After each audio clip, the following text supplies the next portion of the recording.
Kia ora, my name's Dr. Mike O'Reilly. I'm the Principal Clinical Advisor for Veterans Affairs New Zealand. I've been with Veterans Affairs since 2020, and prior to that I was a uniformed medical officer with the Royal New Zealand Army Medical Corps. My role is to advise Veterans Affairs on all clinical issues and technical issues regarding the care of veterans. And I've been asked to come and speak today around the statements of principles. When we talk about statements of principles, we tend to shorten that and we call them SOPs, and most of you will have heard them described as that. In speaking to veterans around the motu, we find that there is often a bit of confusion or misunderstanding as to what the SOPs are and why we have the SOPs. And so it's a useful opportunity for us to try and explain where the SOPs have come from, how we use them, and how they are of benefit to you as veterans. In the early 90s, the Australian Veterans Authority had the problem of inconsistency in their decision making and sometimes unfairness or inequity in their decision making, as well as the decision making processes were extraordinarily complicated. Part of the solution was to create tools that allowed the decision makers within DVA to make decisions consistently and fairly. The SOPs are created by the Repatriation Medical Authority, and the Repatriation Medical Authority are created to be independent of DVA and independent of the Australian Defence Force. They're scientists commissioned to do scientific work, not to make any decision that's beneficial to DVA or to the Australian government. So they start from that position of being independent. Since 2014, New Zealand has used these SOPs to solve exactly the same problem. One of the things that is widely believed by veterans is that these are Australian constructs and are not relevant to what the New Zealand veteran experience.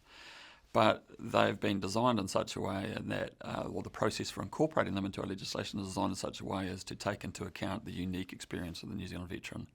The first part of that is that Aotearoa is represented on the Repatriation Medical Authority, and I have been a participant in the Repatriation Medical Authority since I started in the role in 2020.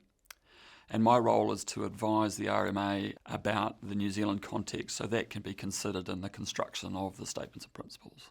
After the Statements and Principles are completed, before they are accepted into New Zealand legislation, they need to be reviewed by an independent panel, the Veterans Health Advisory Panel, who review each of the SOPs or the changes to the SOPs to determine if they are appropriate for use in the New Zealand context. Only after that is the recommendation made to the Minister, who the Minister has the final decision as to whether the SOPs are incorporated into our legislation. Prior to the new Act in 2014, about 60% of claims made by veterans were accepted.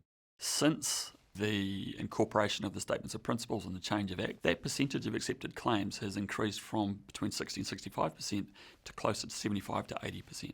And a large part of that increase in the number of acceptances has come from the Statements of Principles and the benevolent application of those in our decision making. So the question I often get asked is, what is a SOP and what do they do? And so a Statement of Principles looks at a particular disease, injury or illness and examines all of the scientific evidence of the things that could cause or aggravate that illness.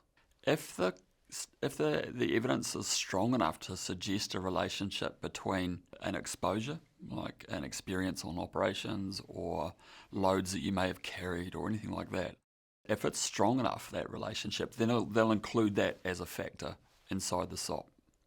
When we make decisions using the SOP, if we have a hypothesis as to how your service could be related to your condition, if that hypothesis is consistent or similar to a factor in the SOP, then we accept it as being service related. When they're creating the SOPs and when they're writing those SOPs, they're including many more factors than would be usually thought to be related to the condition, because they're trying to find as many ways as they can to provide a positive pathway to the veteran to accepting their claim. To give you an example, if you made a claim for a loss of hearing, the SOP that relates to that condition, loss of hearing, has a list of factors that could have contributed to that loss of hearing or could have caused that loss of hearing. And they can be things like exposure to loud noise. They can be things like illnesses that you could have acquired when you were on your qualifying service. What we do with that information that you provide us, or information that we've got from your record or from elsewhere, is to look to see if there is a factor in the SOP that is similar to your experience. If we have a hypothesis of an exposure during your service that is consistent with one of the factors in the SOP, the Act requires us to accept your condition as being service-related. I've been a service person since 1989. I've been a doctor since 1999, and I've been deployed on 3 separate occasions to East Timor, Afghanistan and Iraq. I understand the experience of the New Zealand service person, and I'm deeply committed to doing the right thing by the New Zealand service person, to acknowledge the sacrifices they made and to value their experiences. I've seen how VA makes decisions using the statements of principles. I've been able to work with VA in order to use the SOPs more effectively and to be more benevolent in the way that they are applied. I can say from that experience that the SOPs are the best tool that we have available to us to make decisions. I'm also really confident that they reflect the values of VA, of placing the veteran at the centre of our decision making, ensuring that we take the most benevolent approach we can with regard to the veteran and how we care for them.